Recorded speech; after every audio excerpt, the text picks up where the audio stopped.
Have you ever looked at a map and wondered, how do we find the exact halfway point between two cities? Or, how can a video game know the precise angle of a bouncing projectile? Well, that's where analytical geometry comes in. It's this amazing bridge that connects the shapes we can see with the hard numbers of algebra. And listen, this isn't about just memorizing a huge list of formulas. No way. Think of it like learning a new language. A language that lets you describe any point, any line, or any shape on a grid, and then you get to use algebra to solve puzzles with them. It's pretty cool. So, here's our game plan. We're going to start with the basics, build up our core toolkit, and then use it to really master lines and shapes. Then we'll crack the code for circles, and by the end, you'll see how you're already starting to think like a real analytical problem solver. Okay, so here's the secret to all of this. Almost every single complex problem you'll ever face in analytical geometry is just built from 3 fundamental tools. That's it, just 3. Once you master these, you can take apart anything. First step in our toolkit, the gradient. It's literally just a number, that's all. It tells us exactly how steep a line is. Think of it like a ski slope.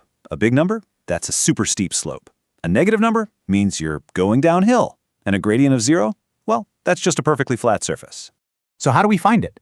It's really straightforward. We use this formula right here. It's the rise over run, or the change in y divided by the change in x. So for example, if we have 2 points, say at 4, 2 and 6, negative 4, we just plug those numbers right in.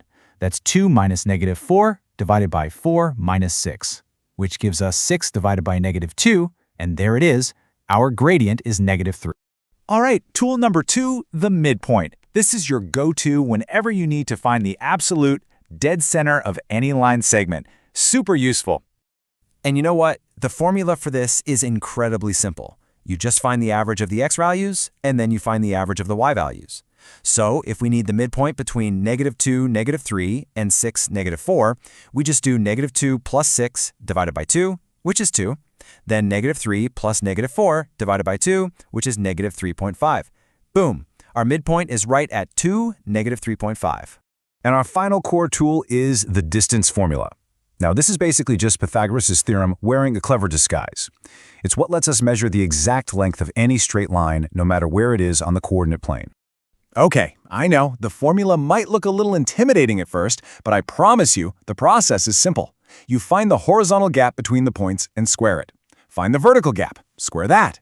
Add those 2 results together and take the square root of the whole thing. That's it. That's the exact length of your line. Okay, toolkit assembled. We've got our 3 core tools ready to go. Now let's see how they work together to help us completely understand the most fundamental shape in all of geometry, the straight line. You've probably seen this before. Every single straight line can be described by this beautifully simple equation, y equals mx plus c. Think of M and C as the line's unique DNA. They tell us everything we need to know about it. This little equation is packed with info. That m is the gradient we just learned how to calculate. The c tells us the exact spot where the line crosses the vertical y-axis. We can even find the line's angle relative to the x-axis using tan theta equals m. Now here's a pro tip you absolutely need to remember. If your gradient is negative, your calculator might give you a negative angle. Don't panic, just add 180 degrees to get the real obtuse angle. The way lines relate to each other also follows some really simple rules. If 2 lines are parallel, they have the exact same steepness, right? So their gradients are equal. Easy. But for perpendicular lines, the ones that meet at a perfect 90-degree angle, their gradients are negative reciprocals. This means if you multiply their 2 gradients together, you will always get -1. That rule is an absolute lifesaver in so many problems. So we've got the tools and we've mastered the straight line. Now it's time to combine everything we know and start tackling more complicated stuff, like triangles and quadrilaterals. Imagine you see a weird shape like this on an exam. Your first thought might be, oh, that's not a square, it's not a regular triangle. How in the world am I supposed to find the area of that? Well, the secret isn't some new complex formula. It's all about having the right strategy.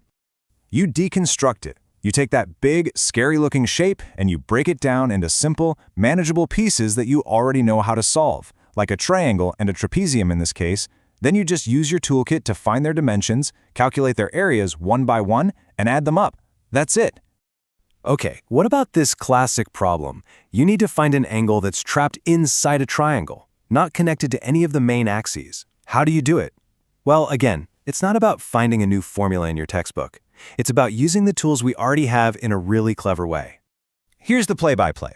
First, you use the gradient to find the angle of inclination for the line LN. Then you do the exact same thing for the line SN. Once you have those two bigger angles, you just subtract the smaller one from the larger one, and what you're left with is the exact angle trapped between them. It's a really neat and logical process. All right, for our final big concept, we're going to move away from the world of straight lines and into the world of the perfect curve, the circle. And yep, you guessed it, it has its very own algebraic code. And here it is. This is the standard equation for any circle anywhere. And it really only tells us two simple things: the coordinate of the center, which is at the point AB, and the length of the radius, which is r. All the information is packed right into that one equation. Now, listen up, because this is the absolute golden rule you have to remember for circles. A tangent is a line that just skims the edge of the circle, touching it at only one point.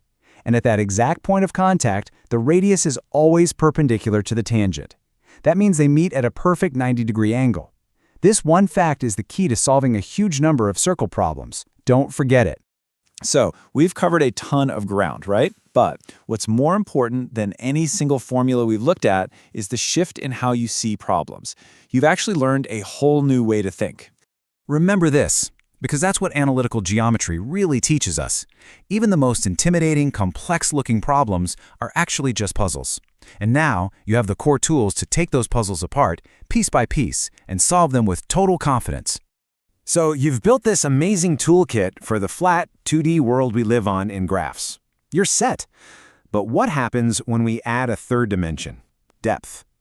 What new tools or what kind of adjustments to our formulas would we need to start describing lines and shapes in 3D space? That's the next puzzle to think about.